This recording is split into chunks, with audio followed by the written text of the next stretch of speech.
বিসমিল্লাহির রহমানির রহিম। আসসালামু আলাইকুম রহমতুল্লাহি ওবরকাতু। হ্যালো সম্মানিত ভিয়াস, কেমন আছেন আপনারা? আশা রাখি ভালো আছেন। নিরুদ্দেশ ব্যক্তিকে হাজির করার জন্য, উপস্থিত করার জন্য আমি গাছ নিয়ে আলোচনা করব। এই যে দেখছেন শ্বেত মাকাল গাছ, এই যে দুধের মতো সাদা ফুল ফুটেছে, শ্বেত মাকাল।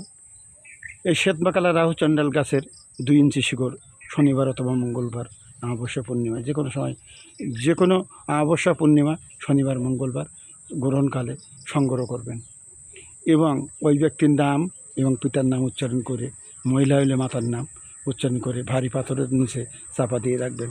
যে ঘরেতে চাপা দেবেন সে ঘরে যেন কোনো মতে কোনো লাইট না পড়ে। যদি লাইট পড়ে তাহলে কার্টুন দিয়ে অথবা অন্য কিছু দিয়ে ঢেকে রাখবেন যেন লাইট না পড়ে। নাম উচ্চারণ করে রাখবেন, আল্লাহর কাছে সাহায্য চাইবেন, অল্প সময়ের মধ্যে ওই ব্যক্তি উপস্থিত হয়ে যাবে। আমাদের বাগানে বহু প্রজাতির ওষুধি গাছ আছে।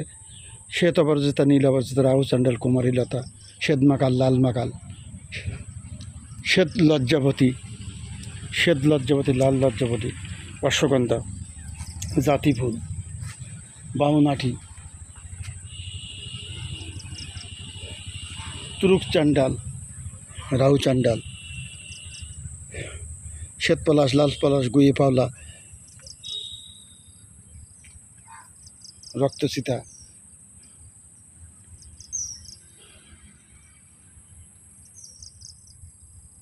সদাবরই, পিপুল, জাঙ্গি সহ বিভিন্ন প্রজাতির ওষুধি গাছ, লতা পাতা, শিকড় আমাদের কাছে পাওয়া যায়।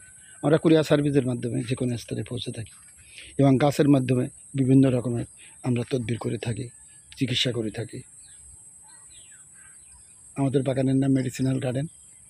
মোবাইল 0199116605। যারা আমার চ্যানেলটি সাবস্ক্রাইব করেন না, সাবস্ক্রাইব করতে ভুলবেন না। বেশি বেশি লাইক দেবেন না, শেয়ার করে দেবেন আপনার প্রিয়জনদের মাঝে। ভালো থাকবেন আপনারা।